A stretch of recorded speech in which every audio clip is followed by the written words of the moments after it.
নমস্কার বন্ধুরা, চলে এসেছি আজকে লাঞ্চ থালি নিয়ে। দেখো এখানে আমি ভাত, লেবু আর লঙ্কা, সঙ্গে একটু শিম ভাজা করেছি। শিম এটা ঝুড়ো করে করেছি, একটু নারকেল কোড়া দিয়ে দিয়ে দিয়েছি। আচ্ছা, এখানটায় বানিয়েছি হচ্ছে থোড় ভাজা দিলাম। আর এখানটায় হচ্ছে বেগুনটাকে আমি একটু চালের গুঁড়োর ব্যাটার বানিয়ে তার মধ্যে ডুবিয়ে এটাকে হালকা ফ্রাই করেছি। আর আছে একটা বেগুনি, সঙ্গে আছে মুগ ডাল, এটা মটরশুঁটি আর ধনেপাতা দিয়ে মুগ ডালটা বানিয়েছি। আর দিয়ে দিচ্ছি হচ্ছে আজকে ডিম কারি করেছি। আর এটা হচ্ছে একটা স্পেশাল জিনিস, আমার মেয়ে খেতে ভালোবাসে। এটা হলো কুমড়ো ফুলের বড়া।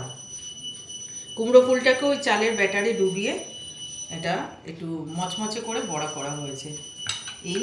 আর এখানটায় পেঁপে সেদ্ধও করেছিলাম, এটা থালাতে দিইনি। এই হচ্ছে আজকের আমার মেনু। কেমন হলো বন্ধুরা? ভিডিও ভালো লাগলে লাইক, শেয়ার, কমেন্ট করো, সাবস্ক্রাইব করে আমার পাশে থেকো। Tata, bye bye.